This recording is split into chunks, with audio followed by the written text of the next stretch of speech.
Assalamualaikum warahmatullahi wabarakatuh. Halo teman-teman, perkenalkan saya Ratna dari Prodi Bahasa dan Sastra Indonesia. Pada video kali ini saya akan menjelaskan tentang struktur percakapan dalam pragmatik. Materi ini sangat penting karena setiap hari kita melakukan percakapan baik dengan teman, keluarga, maupun orang lain. Dalam video ini saya akan bahas tentang struktur percakapan dan 5 unsurnya. Selain itu, saya akan memberikan contoh kasus dan solusi dari permasalahan yang terjadi dalam percakapan. Jadi, struktur percakapan adalah pola atau susunan yang muncul saat dua orang atau lebih sedang berkomunikasi. Struktur inilah yang membantu percakapan itu bisa berjalan dengan lancar, sehingga antara penutur dan mitra tutur itu bisa saling menyampaikan pendapat dan saling memahami apa yang mereka bicarakan.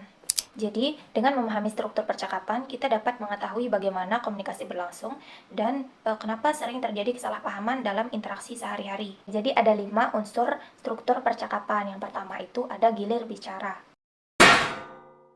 Jadi, gilir bicara ini adalah proses pergantian peran antara pembicara dengan pendengar dalam sebuah komunikasi. Jadi, setelah satu orang selesai berbicara, maka orang lain itu dapat mengambil kesempatan untuk berbicara juga. Gilir bicara ini sangat penting agar komunikasi itu bisa berjalan dengan tertib. Karena jika semua orang berbicara secara bersamaan, maka pesan yang disampaikan itu bisa sulit untuk dipahami. Din, mau pergi kemana? Mau ke warung, Kak? Kakak nitip rahasia. Oke. Pada contoh tersebut kita bisa melihat bahwa masing-masing orang memiliki kesempatan untuk berbicara.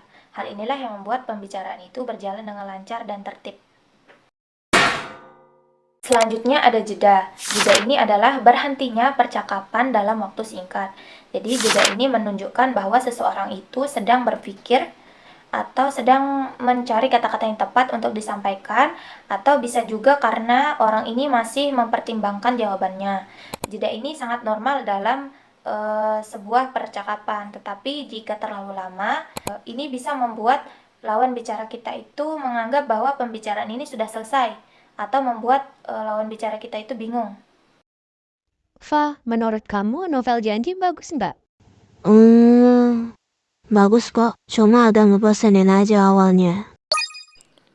Pada percakapan tersebut terdapat jeda saat Elva mengucapkan kata karena Elva sedang memikirkan jawaban yang tepat untuk menjawab pertanyaan Alin.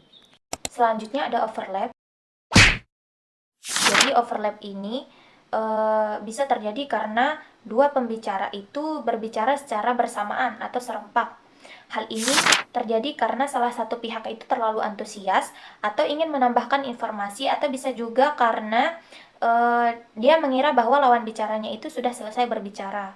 Overlap ini tidak selalu menimbulkan masalah, tetapi jika terlalu sering, itu dapat menimbulkan, itu bisa menyebabkan percakapan itu menjadi tidak nyaman. Rat, kemarin aku pergi ke pantai Tanjungan. Oke, jadi pada contoh tersebut kita bisa melihat bahwa Ratna langsung berbicara sebelum Fitri menyelesaikan kalimatnya. Selanjutnya ada back channel. Jadi back channel ini adalah respon singkat yang diberikan oleh pendengar. Tujuannya itu agar pembicara ini masih merasa disimak atau didengarkan saat berbicara. Jadi respon singkat yang disampaikan oleh pendengar ini bukan bertujuan untuk mengambil alih pembicaraan, tetapi tujuannya itu agar lawan bicara kita itu merasa didengarkan atau disimak, sehingga komunikasi ini bisa berjalan dengan efektif. Kemarin saya harus menyelesaikan tugas sampai malam. Oh, Iya, karena besok harus dikumpulkan. iya. Jadi kata "oh iya", itu termasuk back channel. Yang terakhir ada pasangan adjasensi. Jadi pasangan adjasensi ini adalah ujaran yang saling berhubungan dan muncul secara berurutan. Jadi ujaran pertama memunculkan harapan dan ujaran kedua itu sebagai respon. Sederhananya bisa kita temukan dalam kehidupan sehari-hari.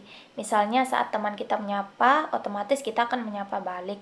Kalau kita bertanya, otomatis lawan bicara kita itu akan menjawab. Jam berapa kelas dimulai? Jam 8 pagi. Tolong pinjamkan pulpenmu. Silahkan. Dalam percakapan tersebut terdapat beberapa unsur struktur percakapan. Di sana ada gilir bicara. Gilir bicara ini terjadi ketika setiap anggota berbicara secara bergantian.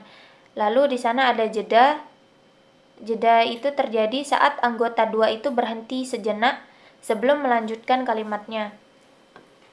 Di sana juga ada overlap. Jadi overlap ini terjadi ketika anggota 3 menyela pembicaraan anggota 2.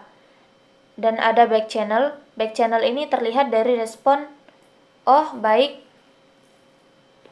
yang disampaikan oleh anggota 1. Yang terakhir itu ada pasangan adjasensi. Jadi pasangan adjasensi ini muncul pada pertanyaan ketua kelompok dan dijawab oleh anggota 2. Agar percakapan bisa berjalan dengan efektif, ada beberapa hal yang bisa kita lakukan. Yang pertama, kita harus memberikan kesempatan kepada pembicara menyelesaikan ucapannya terlebih dahulu sebelum kita memberikan respon. Yang kedua, kita harus mengurangi kebiasaan menyela agar tidak terjadi overlap secara berlebihan. Kita juga bisa menggunakan back channel seperti "iya, baik, saya paham". Hal itu bisa membuat lawan bicara kita itu merasa didengarkan atau disimak. Selanjutnya, jika ada orang yang memberikan kita pertanyaan, sebisa mungkin kita berikan dia jawaban yang tepat agar pasangan adjasensinya itu berjalan dengan baik. Yang terakhir, kita harus menghargai gilir bicara agar para peserta atau para penutur itu bisa menyampaikan pendapatnya secara bergiliran agar pembicaraan itu bisa berjalan dengan tertib dan nyaman. Dengan menerapkan hal-hal tersebut, diskusi itu bisa berjalan dengan lancar dan bisa meminimalkan risiko kesalahpahaman.